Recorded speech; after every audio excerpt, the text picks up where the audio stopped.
21세기의 화두는 연결, 커넥션입니다. 소위 WWW, World Wide Web이라고 하는 인터넷 그물망을 통해서 전 세계가 급속도로 하나로 연결되고 통합되고 있습니다. 2011년 10월을 기준으로 볼 때 인터넷 사용 인구가 여러분 얼마나 될 것 같아요? 전 세계 70억 인구입니다. 이제 그 중에서 인터넷을 사용하는 인구가 20억이 넘습니다.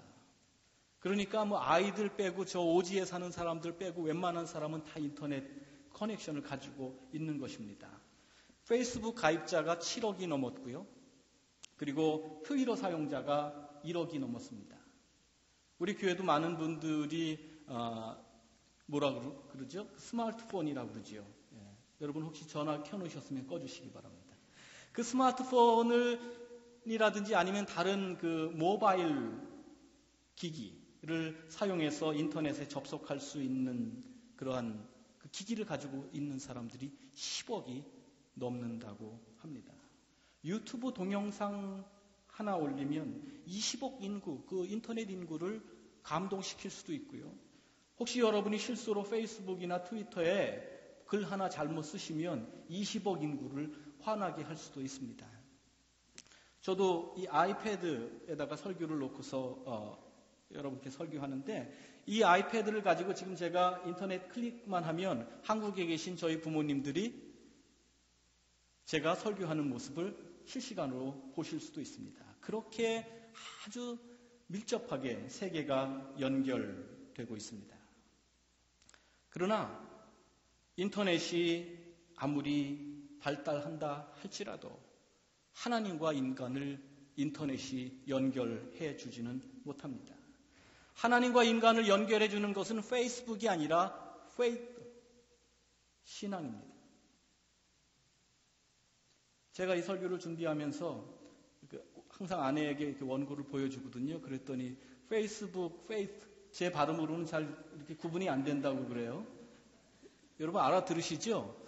예, 페이스북이 아니고 페이스, 믿음이 하나님과 우리를 연결합니다.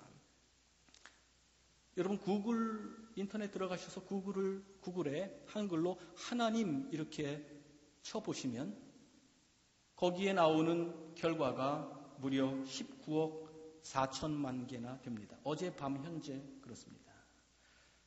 영어로 God이라고 치면 18억 8천만 개의 정보를 여러분이 얻으실 수 있습니다. 거기서 다 제껴놓고 10%가만 취한다고 해도 2억 개에 가까운 하나님에 관한 지식과 정보를 얻으실 수 있습니다. 그러나 믿음은 지식과 정보를 통해서가 아니라 하나님과의 만남을 통해서 생기는 것입니다. 한 남자가 한 여인과 사랑에 빠졌습니다. 일방적으로 하는 짝사랑이었습니다. 그런데 찾아가서 자기의 마음을 고백할 용기가 나지 않아서 찾아가는 대신에 매일매일 자기의 간절한 사랑의 마음을 담은 편지를 써서 1년 365일 하루도 거르지 않고 편지를 보냈습니다. 그 결실이 맺혀졌습니다. 1년 뒤에 결혼식이 올려지게 되었습니다. 아리따운 신부가 등장하고 그러나 그 신부 옆에 서 있게 된 그날의 신랑은 편지를 보낸 사람이 아니었습니다. 그 편지를 배달한 우편 배달부가 그 여인을 차지하게 되었습니다. 만남의 위력입니다.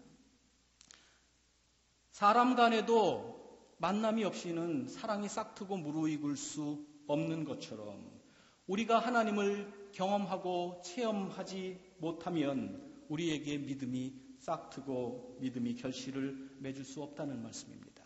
믿음은 학습이라든지 연구를 통해서 얻어지는 산물이 아닙니다. 만남의 산물입니다. 만나서 체험할 때 얻어지는 산물이 믿음입니다. 짜장면에 대해서 아무리 많은 지식과 또 정보를 가지고 있어도 중국집 가서 짜장면 한 그릇 먹어본 사람을 당해낼 수 없습니다. 하나님에 대한 지식이 아니라 하나님을 만나는, 하나님을 경험하는 그 체험이 우리와 그분을 연결합니다. 기독교의 하나님은 아브라함의 하나님, 이삭의 하나님, 야곱의 하나님이십니다. 다시 말씀드려서 역사 속에서 그리고 개인의 삶 속에서 인간에게 찾아오시고 다가오시는 하나님, 그 인간을 만나주시는 하나님, 그래서 그 인간과 관계 맺으시는 하나님이라는 말씀입니다. 오늘 예수께서 마태복음 5장 8절에서 마음이 깨끗한 사람은 하나님을 볼 것이라 말씀하셨습니다. 여기서 본다고 하는 것은 바로 만난다는 것입니다. 눈으로 확인한다는 것이 아니라 만나고 체험하고 순 우리말로 겪는다는 것입니다. 제가 여러분에게 언제 한번 우리 이창복 권사님 언제 한번 뵐까요? 그렇게 말씀드리면 어디 맥도날드에서 만나서 권사님 안녕하세요. 그리고 뵙고 그 다음에 안녕히 계세요. 그리고 가는 게 아니잖아요. 뵙는다는 것은 마주 앉아서 삶을 나눈다는 것입니다. 반대로 여러분이 저를 너무나 미워하시고 싫어하셔서 목사님 더 이상 안 봤으면 좋겠어요. 그렇게 말씀하신다면 얘라도 들기가 싫으네요. 그런데 만에 하나 그런 일이 있다면 저를 눈으로 안 본다는 그런 얘기가 아니라 더 이상 관계 맺고 살고 싶지 않다고 하는 이야기가 아니겠습니까? 본다 안 본다는 바로 그런 뜻입니다. 하나님은 영이십니다. 인간들의 눈으로 볼 수조차 없습니다. 그분을 뵌다는 말은 눈으로 본다는 것이 아니라 그분을 만나고 체험하고 그분과 관계를 맺는다고 하는 것입니다. 성경에 모세도 하나님을 배웠다고 했고요. 이사야도 하나님을 봤다고 했습니다. 그러나 그들이 하나님을 봤다고 하는 것은 그들이 다른 사람보다 훨씬 더 친밀한 관계 속에서 하나님과의 관계 속에서 살아갔다는 것을 의미하는 것입니다. 누가 하나님을 볼 수 있겠습니까? 누가 하나님을 만나고 하나님을 체험하고 하나님과의 관계 속에서 살아갈 수 있겠습니까? 예수님의 말씀, 마음이 깨끗한 사람은 복이 있다. 그들이 하나님을 볼 것이다. 말씀하셨습니다. 깨끗한 마음이라야 하나님을 경험할 수 있다고 하는 것입니다. 더러운 마음으로는 불가능하다는 것입니다. 여러분, 무엇이 인간의 마음을, 저와 여러분의 마음을 더럽히는 것입니까? 죄악입니다. 이사야 선지자는 59장에서 이렇게 말씀했습니다. 오직 너희 죄악이 너희와 하나님 사이를 갈라놓았다. 다른 것이 아닙니다. 오직 너희 죄악이 너희와 하나님 사이를 갈라놓았다. 하나님께서 우리를 거절하신 것이 아니요, 하나님께서 우리를 회피하시는 것이 아니라 우리가 짓는 죄악이 우리로 하여금 하나님으로부터 멀어지도록, 그래서 하나님을 뵙지 못하도록, 만나지 못하고 체험하지 못하도록 한다는 말씀입니다. 죄악이 우리의 마음을 더럽히고 죄악으로 마음이 더럽혀지는 만큼 하나님을 경험할 수 없다는 말씀입니다.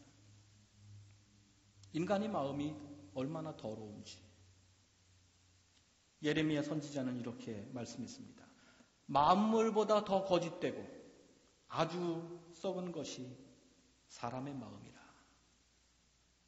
만물보다 더 거짓되고 아주 썩은 것이 사람의 마음이라. 예수님께서도 사람 속으로 들어가는 것이 사람을 더럽히는 것이 아니라 사람에게서 나오는 것이 정말 더러운 것이라고 말씀하시지 않았습니까? 우리가 아무리 고매한 도덕과 고상한 문화로 자기 자신을 치장하면서 산다 할지라도 그 실체는 여전히 죄인일 뿐입니다. 살다가 어쩌다가 죄인 되는 것이 아닙니다. 죄인으로 태어나서 더 큰 죄인이 되는 것입니다. 그래서 시편 기자는 오늘 읽은 우리 안영수 권사님께서 봉독해 주신 시편 51편 말씀 5절에 이렇게 이야기합니다. 실로 나는 죄 중에 태어났고 어머니의 태 속에 있을 때부터 죄인이었습니다. 죄 중에 태어났고 태 속에 있을 때부터 죄인이었습니다. 본질상 죄인이었다는 말입니다.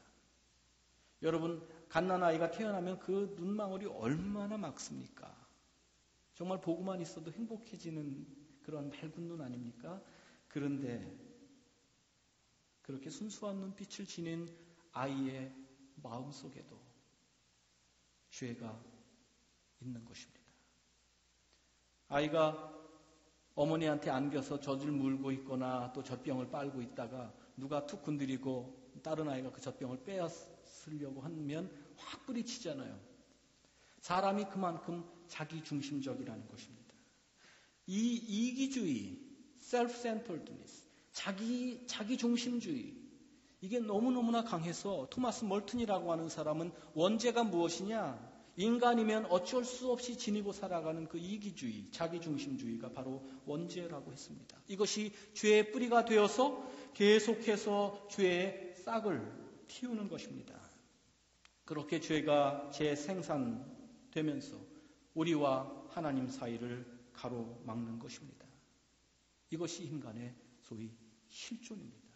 어쩔 수 없는, 벗어던질 수 없는 우리의 현실입니다. 우리는 죄인입니다. 그러나 하나님께서는 사랑이시고 우리를 사랑하셔서 우리를 죄인의 자리에 그대로 방치하지 않으셨습니다. 우리에게 복된 소식을 주셨습니다. 요한 1서 1장 9절의 말씀, 만일 우리가 우리 죄를 자백하면 저는 미쁘시고 의로우사 우리를 우리의 모든 불의에서 깨끗하게 하십니다. 우리가 우리 죄를 하나님께 자백하면, 고하면, 회개하면, 그러면 하나님께서 우리를 깨끗게 하신다는 말씀입니다. 유대인들의 경전 중에 하나인 탈무드에 보면 비누는 몸을 위하여 필요하고 눈물은 마음을 위하여 필요하다, 그런 말이 있습니다. 하나님께서는 죄인이 흘리는 그 참회의 눈물에 용서라고 하는 묘약을 떨어뜨려 주셔서 그것을 통해서 참회하는 사람의 마음을 정결케 만들어 주십니다. 오늘 읽은 시편 51편 말씀, 그래서 이 말씀을 우리 평생의 기도로 삼고 살아야 합니다. 이 말씀의 몇 절을 요약해서 제가 다시 읽어드리겠습니다. 내 죄악을 말끔히 씻어주시고 내 죄를 깨끗이 없애주십시오. 우슬초로 나를 정결케 해주십시오. 내가 깨끗하게 될 것입니다. 나를 씻어주십시오. 내가 눈보다 더 희게 될 것입니다. 주님의 눈을 내 죄에서 돌리시고 내 모든 죄악을 없애주십시오. 하나님, 내 속에 깨끗한 마음을 창조하여 주시고 내 속을 견고한 심령으로 새롭게 하여 주옵소서. 오늘 우리 최미경 집사님께 이 시편 51편을 복음성가로 만든 찬양이 있어서 그 찬양을 부탁을 드렸습니다. 오늘 우리를 위해서 찬양해 주실 텐데 여러분 조용히 눈을 감고 이 찬양을 마음속으로 이렇게 받아들이면서 이 기도가 마음판에, 여러분의 마음, 우리의 마음판에 새겨질 수 있기를 바랍니다. 정결한 마음 주시옵소서.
교회 여러분, 부모에 대한 자녀의 그리움이 아무리 간절한들 자녀를 향한 부모의 그리움만 하겠습니까?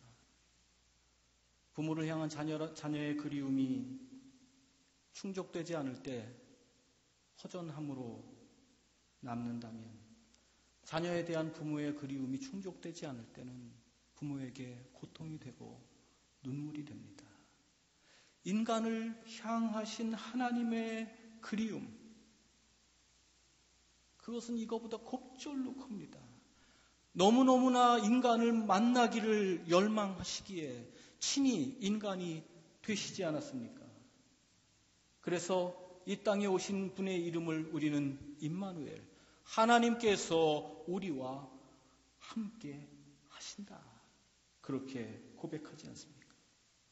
만일 그럼에도 불구하고 우리가 하나님을 찾지도 않고 만나지도 못한다면 그 죄악이 우리와 하나님 사이를 가로막게 될 것입니다.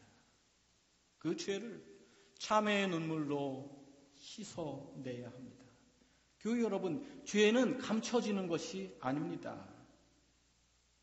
용서받아야 하는 것입니다. 죄를 감추려고 하는 것은 손바닥으로 하늘을 가리는 것과 같습니다. 시편 139편에서 시편 기자는 이렇게 이야기합니다. 주님께서 나를 샅샅이 살펴보셨으니 나를 환히 알고 계십니다. 내 생각을 다 알고 계십니다. 내 모든 행실을 다 알고 계십니다. 그렇게 다 알고 계시는 하나님 앞에서 죄를 감추는 것이 능사가 아닙니다. 들키지 않으면 다행스럽고 행복한 것이 아닙니다. 나를 환히 알고 계시는 그 하나님께 나와서 눈물을 흘리면서 죄를 고백할 수 있어야 합니다. 죄를 짓는 것보다 더 심각한 문제는 그 죄를 고백하지 않는 것입니다. 말씀드린 것처럼 저와 여러분은 본질상 죄인이었습니다. 바울의 말씀대로 하면 본질상 진노의 자녀였습니다.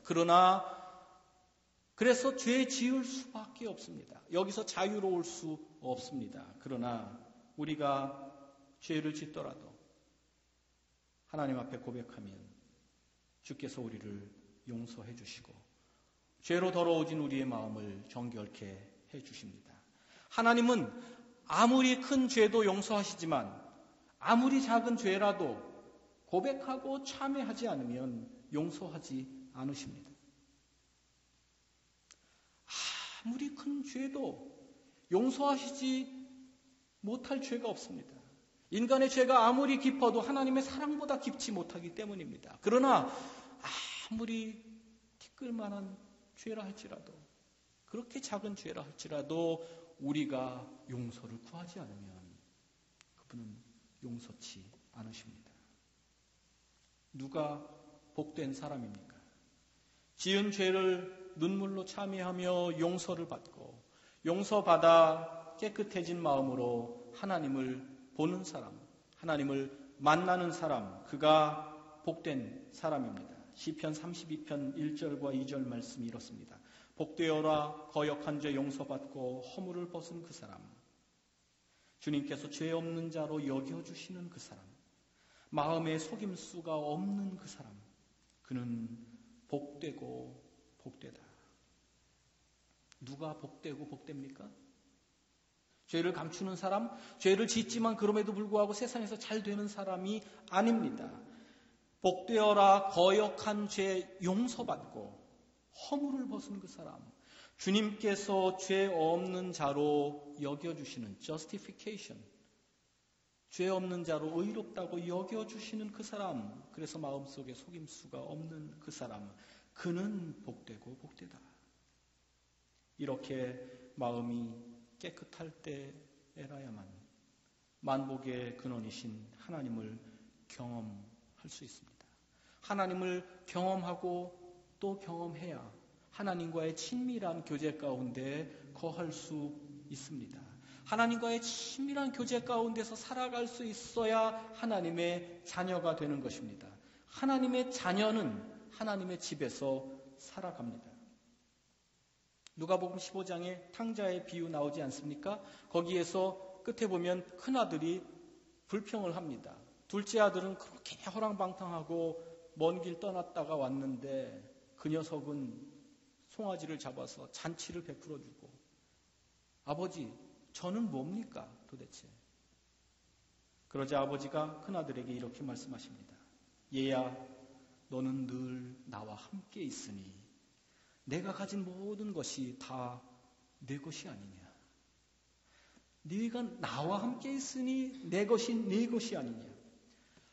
아버지와 늘 함께 있는 사람, 즉 지속적인 만남을 통해서, 체험을 통해서 하나님과의 깊은 관계 속에 머물러 있는 하나님의 자녀가 되면 하나님께서 가지신 모든 것을 우리가 누릴 수 있다는 것입니다.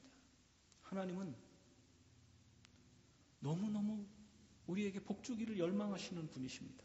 성경을 잘 읽어보세요. 인간이 먼저 복을 달라고 해서 하나님께서 줄까 말까, 그래 주자, 이렇게 응답하시지 않습니다.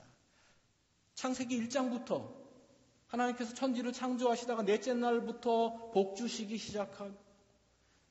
그 다음부터 계속해서 먼저 복 주십니다. 하나님은 정말 우리 식대로 표현하면 복 주기 위해서, 복 주시고 싶어서 안달이 나신 분이십니다. 진실로 복 주기를 열망하십니다. 마치 부모가 자녀를 대하는 심정이 그렇지 않습니까? 저희도 이제 큰아이가 대학 가서 어쩌다가 오면은 뭐 챙겨줄 거 없나? 그래서 뭐 안 필요하니? 뭐 안 필요하니? 이것도 좀 가져가고 저것도 가져가고 너무 많이 얹어주니까 아이가 그냥 슬쩍 놓고 갑니다. 그게 부모의 심정 아닙니까? 하나님의 자녀들을 향한 하나님의 심정이 바로 그렇습니다. 창세기 22장에서 하나님께서 아브라함에게 복 주시는데 그 스토리를 히브리서 기자가 6장에서 이렇게 해석해서 내놓습니다. 히브리서 6장 14절이 이렇습니다. 아브라함에 관계된 것을 히브리서 기자가 재해석한 것입니다. 내가 반드시 너에게 복 주고 복 주며 너를 번성하게 하고 번성하게 하리라 하셨더니, 반드시 복 주고 복 주며 번성하게 하고 번성하게 하리라. 복 줄게, 뭐 잘 되게 해줄게, 이게 아닙니다. 반드시 복 주고 복 주시며 번성하게 하고 번성하게 하신다. 이것이 하나님 아버지의 마음입니다. 누가 이 마음의 수혜자가 될 수 있겠습니까? 아버지의 집에 머물면서 아버지의 것을 누릴 수 있는 자가 그 복의 주인공이 될 것입니다. 관건은 참회의 눈물을 통해서 깨끗한 마음을 회복하는 것입니다. 사랑하는 교우 여러분, 우리는 사순절 참회의 계절을 살고 있습니다. 자기 자신을 바라보며 죄를 참회하는 절기, 십자가를 바라보며 용서의 은혜를 구하는 계절을 살고 있습니다. 인터넷이 아니라, 그리고 그 어느 누구도 아니고 오직 예수 그리스도만이, 그분께서 짊어지신 십자가만이 하나님과 우리를 연결합니다. 할 수 있습니다. 하나님과 우리를 만나게 해주시는 진정한 매치메이커, 중매쟁이는 예수 그리스도 한 분뿐이십니다. 그분을 통해서 아버지의 집으로 돌아가야 합니다. 아무리 거친 세상 한복판에 산다 할지라도 내 주 예수 모시면, 맑고 깨끗한 마음을 회복해서 거기서 내 주 예수 모시면 그곳이 하늘나라입니다. 찬송가 495장이 그렇지 않습니까? 내 주 예수 모신 곳이 그 어디나 하늘나라. 참회의 눈물로 깨끗한 마음 얻고 깨끗한 마음으로 하나님을 만나고 지속적인 하나님 체험을 통해서 그분과 깊이 교제할 때에 우리의 육신이 어디에, 이 육신적인 로케이션이 어디 있든지 상관없이 우리가 있는 그곳이 하늘나라가 될 줄로 믿습니다. 그 아버지의 집에서 아버지의 것을 누리며 살 줄로 믿습니다. 사순절 참회의 여정을 통해서 그 복된 자리를 저와 여러분의 자리로 삼을 수 있기를 주님의 이름으로 간절히 기원합니다. 기도하겠습니다. 주님, 우리의 인생의 가장 다행인 것은 주께서 우리를 용서하신다는 사실입니다. 저희가 이 시간 고백합니다. 용서하시지 않으시면 저희가 저희의 죄를 어떻게 감당하겠습니까? 그 죄악이 만들어내는 불행의 파고를 저희가 어떻게 넘겠습니까? 아버지 하나님, 감사를 드립니다. 믿고 구하면 저희의 모든 죄를 사하시고 저희의 마음을 새롭게 하셔서 맑은 마음으로 주님을 보게 하시고 주님과 교제하게 하시고 주님의 집에 머물게 하십니다. 이 복을 놓치지 않도록 인도하여 주시옵소서. 깨끗한 마음으로 하나님을 체험하며 살게 하여 주옵소서. 체험하면 할수록 우리에게 더 큰 사랑 알려주시고 우리의 더 큰 사랑 기대하시는 그 하나님과 함께 사랑 안에 머물러 있는 저희들 되게 하여 주시옵소서. 이 세상이 아무리 거칠어도 저희는 담대할 수 있나이다. 아버지의 집에 거할 수 있기 때문입니다. 주님, 눈물 흘려 우리의 죄를 돌아보게 하시고 지은 죄 용서받아 아버지의 자녀로 살아갈 수 있도록 하나님, 우리의 마음을 새롭게 하여 주시옵소서. 예수 그리스도의 이름으로 기도하옵나이다. 아멘.